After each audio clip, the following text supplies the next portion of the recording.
कक्षा 9वीं के सभी विद्यार्थियों, आज अपन है ना हिंदी का वार्षिक परीक्षा के लिए आपका सेट डी समझेंगे। अंतिम पेपर है, सेट सी तक मैं आपको बता चुका हूँ। ठीक है, बढ़िया से आप तो कंप्लीट करो। मेरी जवाबदारी है आपको अच्छे अंक दिलाने की, और हर साल मैं बच्चों को जो पेपर प्रोवाइड कराता हूँ उन्हीं में से आपका वार्षिक पेपर आता है। तो आप तो ये अंतिम पेपर है सेट डी तक, ABC नहीं देखा तो देखना है और कंप्लीट करो, है ना। तुलसीदास किस काव्यधारा के प्रतिनिधि कवि है? राम भक्ति काव्यधारा के। वाग्य किसकी काव्य शैली है? लद्दाख की। दोहा छंद में कितनी मात्राएं होती है? दोहा में जो होती है ना वो 24 मात्राएं होती है। ठीक है, और हुजूम के आगे कौन चल रहा था? तो सालिम अली चल रहा था। मुंह की खाना का अर्थ क्या होता है? हार जाने को हम कहते हैं मुंह की खाना। परदादी चोर को सही रास्ते पर कैसे लाई? सहजता से बात कहकर। ठीक है भैया, बच्चे जो होते हैं पर जाते हैं काम पर। छंद जो होते हैं वो 2 प्रकार के होते हैं। ठीक है, तूती बोलना का अर्थ होना है, तूती बोलना का अर्थ होता है थाक रहना। ठीक है, तो इसका हो जाएगा धाक जमना।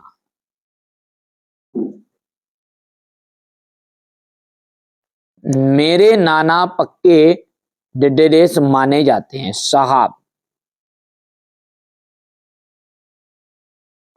सालिम अली का यहां पलायन है आखिरी।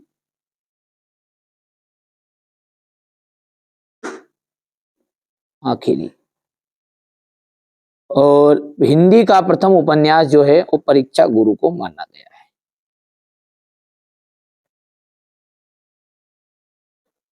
चलिए अब आगे बढ़ते हैं और अगला प्रश्न अपन देखते हैं अच्छे से। तो यहां पर जो अगला प्रश्न है आपका वो है जीवन का खंड चित्रण। जीवन का जब खंड चित्रण होता है ना तो वो खंड काव्य कहलाता है। हरिशंकर परसाई, इसका जाएगा वसुधा।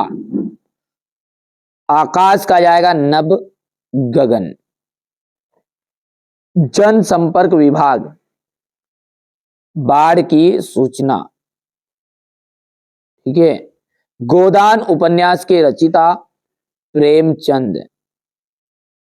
और मेरे बचपन के दिन महादेवी वर्मा। हो गया। जय शंकर प्रसाद छायावाद के प्रमुख कवि है, तो ये बिल्कुल आपका सत्य है।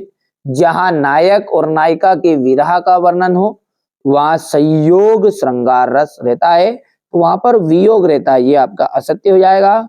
आज उपभोक्ता संस्कृति का समाज पर कोई प्रभाव नहीं है, ये भी आपकी गलत बात है।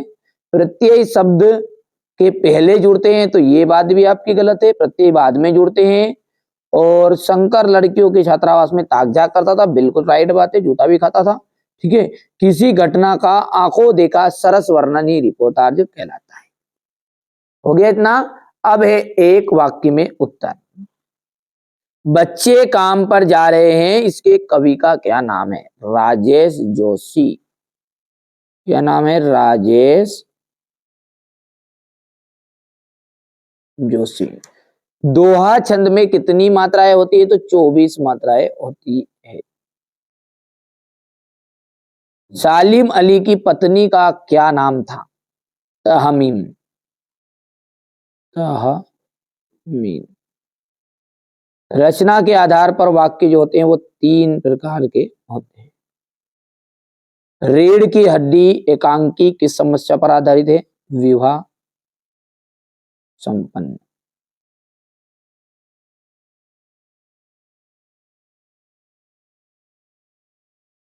कहानी के कितने तत्व माने गए हैं? 6।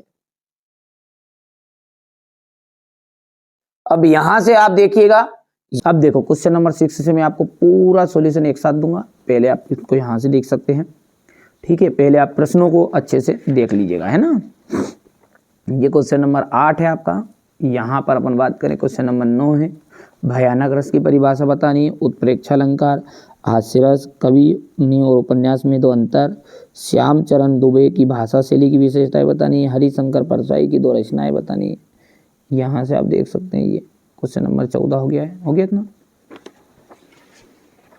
लेखिका ने अपनी माँ के व्यक्तित्व की किन विशेषताओं का उल्लेख किया, कांजी होश में कैद पशुओं की हाजिरी क्यों ली जाती होगी, निपात शब्द का क्या से उदाहरण सहित लिखिए, मुहावरा और लोकोक्ति में अंतर बताना है। लेखिका मृदुला गर्ग की नानी आज़ादी के आंदोलन में किस प्रकार भागीदारी रही।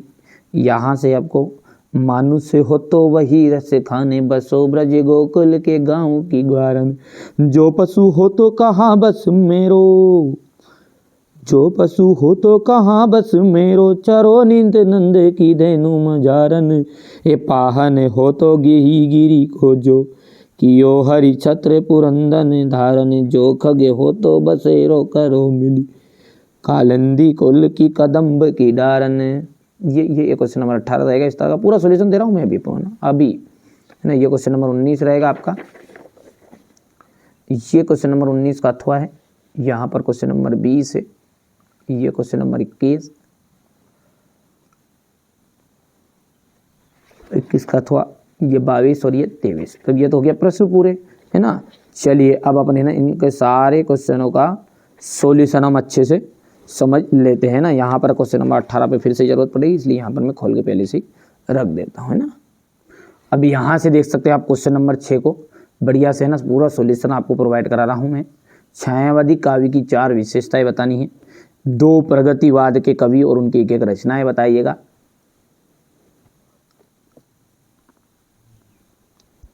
कवि ने सच्चे प्रेम की क्या कसौटी बताई है। देखो कवि ने यहाँ सच्चे प्रेम की कसौटी बताई है कि सच्चे प्रेमी से मिलने पर हृदय में सभी जो छल कपट है मिट जाते हैं, हृदय पवित्र हो जाता है। यहाँ पर आपका हो जाएगा ये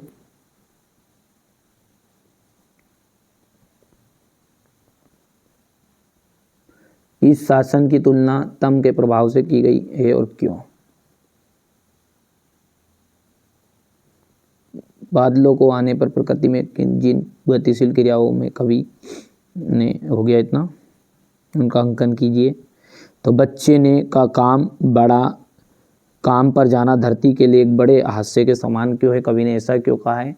देखिए बच्चों का काम पर जाना एक भयंकर क्रूर कर्म है, क्योंकि खेलने खालने तथा पढ़ने की उम्र में बच्चों को काम पर जाना अमाननीय कार्य है, इसलिए यहाँ एक हादसे के समान है।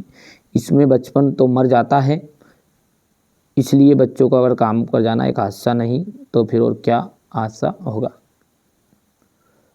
मानसरोवर से कवि का क्या आशय है, न कबीर जी का क्या आशय है।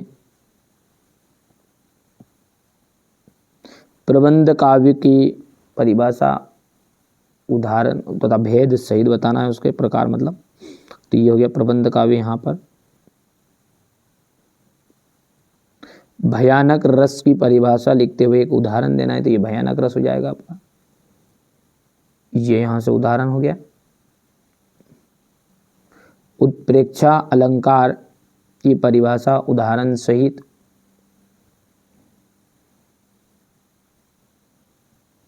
हास्य रस की परिभाषा आपको देना है,